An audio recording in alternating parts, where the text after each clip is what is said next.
Okay. Um, this video is coming a bit later in the evening. Um, I was busy watching anime with my significant other, and kind of forgot to review today's chapter revealed. I know that the time of this recording is about 1 or 2 in the morning for those in the East Coast, but it is 11 p.m. for me, so it's still the same day. So let's get to this, shall we? All right. So we have 2 chapters again today. One of them is noticeably short, but that's perfectly all right. So I'll also turn on the music here. Here we go. Chapter 9, Valediction. So I was excited about this one because this is where we're actually going to, we had the reveal about Reno having a piece of the crest, and then Wushang's like, Reno, we've got to talk about this. So here's that happening. Their journey south back towards Fort Havershant is tense. As we walk past its outskirts, my mind is lost in a flurry of muddled thoughts and emotions. I cannot look the Wanderer in the eye. Yes, he deceived me with his ploy to get an audience with the Emperor. Yes, he left me to fend for myself when I was to be executed by the Emperor. And yes, he had been exceptionally annoying the entire time. Nonetheless, I cannot help but feel quite bitter. To think that the Wanderer would simply feign ignorance and watch me run around the continent while he had the last piece of the puzzle in his pockets. He knew of my goals. What was his? To take the completed crest from me after I gathered the other pieces? I take it your silence means you're angry with me. Has this only just occurred to you? Well, you're normally quite silent, so this is a pretty impressive guess on my part, I would say. I assure you, I had very good reasons to not divulge that I had that on my person. The crest fragment isn't just for any silly old man with a beard and fanciful dreams of saving the world. Oh, I just realized he could be talking about both Wushang and Emperor Roland with that line. If so, that's clever. Anyway, I had to vet you first, naturally. I doubt that. You were comfortable with the idea of letting me be turned to ash by the Emperor. Did you just not want to dirty your own hands? Is that it? Well, the Emperor relishes that sort of thing. It wouldn't be any fun to me personally if you crumbled into ash by my hand. Now, if you died with the Emperor, it's a win for both me and the Emperor. If you didn't die, it's still a win for both of us. But if you died with me, it'd just be a loss all around. It's so funny. He's like, if you did die by the Emperor, then it's a win because the Emperor would have enjoyed it. And he would have been vetted or whatever. Anyway, I feel like this logic is the most agreeable explanation for doing what I did, no? What about how I would think about all this? You didn't consider the feelings of someone you sent to be killed? I can't just care about the discomforts of every person I meet. Goodness, I have my limits. Besides, in our initial meeting, didn't I lay out to you my plans for that meeting with the Emperor very precisely? I don't see why I should be so upset. Answer me, Wanderer. Do you just see everyone around you as tools? What's your end goal? Do you just stay around to give me grief? I'm sure you'll come to understand how I operate in time. I've gotten the most entertainment in this short amount of time than I have in decades. You don't think I'd like to draw it out a little more? I'd say it's a human thing to want more, but I'm not human. Sorry, that wasn't my best bit. What are you? How did the Starved One know you? It talked to you as if it knew you. You've talked about the Emperor at length as if you knew him personally. I'm a wanderer, a leaf carried in the breeze. If you live long enough and drift long enough, you'll know everything and everyone. They're passing acquaintances, nothing more. I think what would make you feel better is a little bit of time spent making an effort to understand your place in the world. You should try it out sometime. Maybe now? What is that supposed to mean? You've answered nothing at all. Dear, dear Wushang. There are forces larger than you, I, and everyone else in this accursed realm have to answer to. The Starved One, the Emperor, the Savior, and you. How can you all handle the crest fragments if it turned the common man to ash? What are all of you? No, I won't answer this one. It isn't time. You've been testing my patience. I've had enough with your attitude. If you want answers, you're not getting them from me. You aren't getting this fragment either. This is goodbye for now, Wu Shang. Give the Savior a warm greeting from me. The Wanderer steps back, unfurling his wings. In a flash of acid green dust, he spirals into the sky. In mere seconds, he has become a dot in the air. Then nothing at all. The crest fragment aside, I wish for nothing but to never see the Wanderer again. But something tells me this is not our final meeting. And now, Chapter 10, The Hallowed War. A field, miles and miles of tall, dead grass. A gentle wind billows through the tresses, soured by the scent of rains to come. Wave after wave beating upon a grave of shattered swords, spears, axes. And here is the reveal. I think this is a really cool way to do a reveal for the weapons. Because basically what we're dealing with here is, so he's basically in a weapon graveyard, or like an old war field, an old battlefield, and there's weapons strewn everywhere. And this is honestly, so yeah, these are like weapons of mercy essentially. And here they all are. Gosh, they look really cool. I just love how classy they are. I love the gold brass kind of color with the black and the regal purple. It's really beautiful. The orb is a book. Another book orb. I'm very, very happy about that. Also, this greatsword animates a little bit. That shattered greatsword right there. Very, very cool. Also some kind of like bird plague doctor kind of like imagery as well. But yeah, the Merciful Weapon Set. Why is it called the Merciful Weapon Set? Well, this Hallowed War, it seems to be about the two. There seems to have been a schism in the Wings of Mercy religion or whatever. Merciful death and merciful life. So, and we're going to hear more about it. All brands of weapons and instruments of war stabbed into the earth. They gleam in the dim light. A grim greeting and reminder. What happened in this field? I close my eyes and breathe in and out. Yes, I can imagine it all that happened decades ago. It is snowing. Legions of warriors, 1,000 strong, marching towards one another. Clad in garb, wearing white wings, they brandish their weapons in the air like fanatics.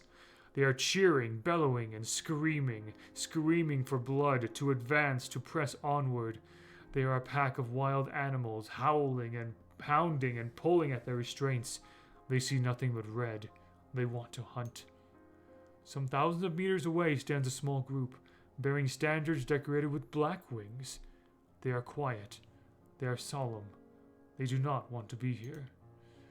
They know what is going to happen, and they take no joy in what needs to be done. Behind the forces bearing black wings is a hastily assembled tent. Inside, a weary priestess hangs her head over a map of the nearby landscape. Dozens of red arrows and black crosses marked upon it. How many times has she seen her friends fight and die? How many times more would she have to bury them below their broken blades? She has seen war many times. She is tired. She shudders. It is too cold. A horn sounds. The forces clad in white wings charge forth. Their march breaks the dirt underneath them, sending muddy snow into the air. Their robes have been sullied, but they do not care. The heretics are before them, and they must be vanquished. Dual beliefs in a merciful life, or a merciful death. The schism that split the Wings of Mercy into what it became, the Hallowed War. As they advance, I can feel their anger.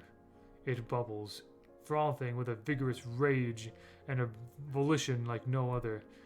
They have nothing left to lose and everything to gain. The priestess raises her head. The time has come. She waves her hand. A simple motion, but one that she knew would herald great destruction. A rain of arrows and fiery magic thrums against the shield and bodies of the advancing army. The infantry watch as their enemies crumple. The snow melts. The standards bearing white first begin to burn, then they begin to fall. The snow wraps their fallen bodies like a soft blanket. It is bitterly cold now, but it will be warm soon. A lovely red paints the white. They whisper, "The Savior will hear us. We do not die here. It does not end here." The priestess blinks away the snow that has fallen onto her eyelashes. Why did it have to be this way? To be at war, to be in conflict of what is right and what is wrong. Once brothers and sisters in arms, now turning blades against one another. How did we come so far? Spread our truths only to fall to our own infighting. Do we not seek change for the sake of bettering? Does it matter what good we have done if we tear one another apart? We live in the shadow of the Savior. Their words, those tenets, have led to this. We had nothing else to turn to when the apocalypse descended. The priestess does not weep when the cries rattle out. She does not look down when they finally stop. Instead, she glides upon the snow, her arms held aloft. The war is over, but we cannot let their bodies rot here. They believed in a merciful death, and we have granted it to them. We did not want it to come to this. Their black banners flutter. The battlefield has become a burial ground. But where was the Savior? My sight clears. I stand in the ghosts of those who had fallen that day. Every hilt, every shattered blade, they used to be someone who was doing what was right. Even the stray sigh of the wind feels like whispering in my ear. I shake my head. The apocalypse did this. It turned people to arms and to each other's throats. Soon, there will be no more reason to fight. I will make sure of it. I turn my head to the south.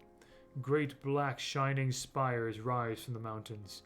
They pierce the skies with great mirth and great malice. They were formed when the Vanguard Mountains fell. They should not be here. My resolve is steeled. I will press on. For the sake of the people, I must unite the crest into one. I will bestow the blessings upon the land.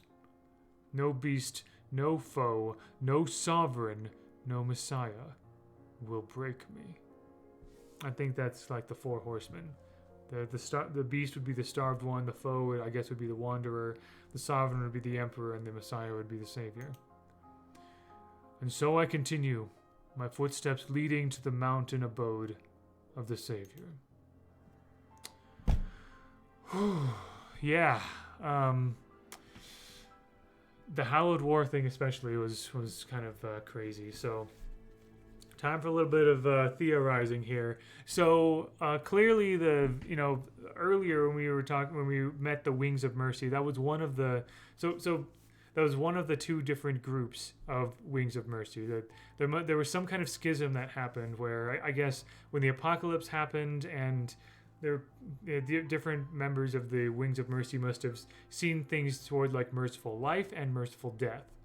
And I think it seems like those clad in black were the merciful life people, because that would be the priestesses we met in chapter 2, I believe.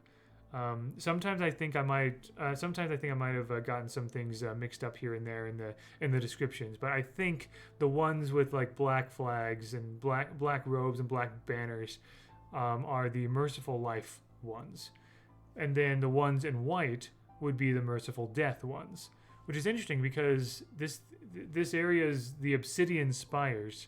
So I'm guessing that Death to the Savior, with this group of the Wings of Mercy, I'm guessing we're going to be seeing some someone or something clad in white, perhaps, is my guess. And I'm still kind of thinking it's like my best guess is still as to who the Savior is still Magyar or maybe Zariel. Those are the things that come to mind first. But then again, I was quite wrong about the starved one, and honestly, Brawlhalla did make a lot of sense for the starved one with the sort of survivalism and being this someone once human being like torn apart by like his environment and by the, you know, and everything like that. So honestly, who knows? But still, the savior is called they. So I feel like that might be significant, which is why I keep coming back to Magyar or Zariel. And honestly, both of them would fit pretty well. I keep also thinking about Jala as well, because Jala, still Jala as the betrayer, right? Because again, Ikrusk Mountains, unless there's some reference to Belzar in here or something like that. I will say though that Loki is another could be another interesting one as well. Loki considered like in normal Brawlhalla lore, Loki considers himself to be like sort of a he's an ends justify the means character. So I guess he could see himself as sort of like a savior of some sort. Maybe Loki was here and something happened and like he was trying to prevent Ragnarok, or he was trying to prevent the apocalypse in this dimension, but it didn't happen, so he like left or something. I don't know. That could be one possible thing. So yeah. I also have heard Aoth be a potential one for like this death character here, which would make a lot of sense. These Wings of Mercy, the Obsidian Spires. If you look at the podium, there are like these there are these bony arms for the Obsidian Spires, right? These are skeletal arms right here. So yeah, so this is what we're dealing with, right?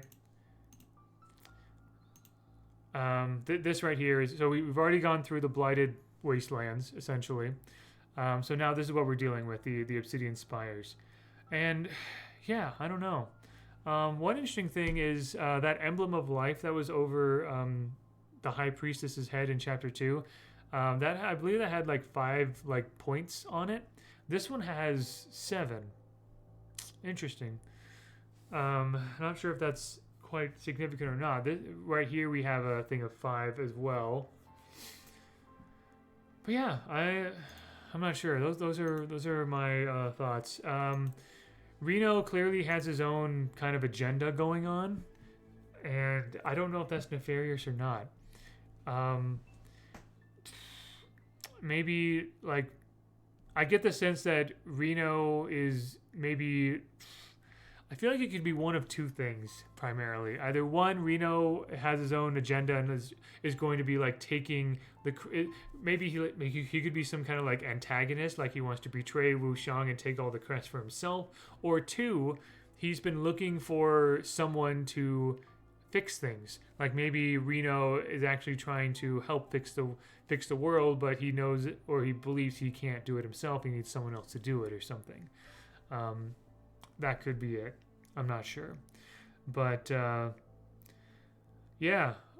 Such are my thoughts. I loved, once again, the world building of the Hallowed War and all this stuff about, like, the merciful death and merciful life, like, groups in this Wings of Mercy schism. I really appreciate that we got a decent taste of this, like, all the way back in Chapter 2. Now we're getting even more of it. Here in this section as we go like to the south by the Obsidian Spires, and also and when I found out that when I first learned this whole thing was going to be a kinetic novel with like a land that we're going to journey through, I was really wondering how things like avatars, sidekicks, the weapons and colors and whatever would be incorporated into all of this. And so far, it's been done very brilliantly. Like a battlefield with like weapons sticking out of the ground is not a new concept, but it's the perfect kind of concept to reveal the weapon skins. When the podiums being perfect for like the 3 locations that Emperor Roland was talking about for the crest that he knew the location of, and of course some of the avatars and sidekicks being associated with the different skins. I like that approach a lot. Yeah, so like clearly things are very well thought out here. But yeah, that is my theorizing for right now. And I will just conclude this time by saying this. It is in America, it is President's Day weekend. And that means I do not work Saturday, Sunday, or Monday.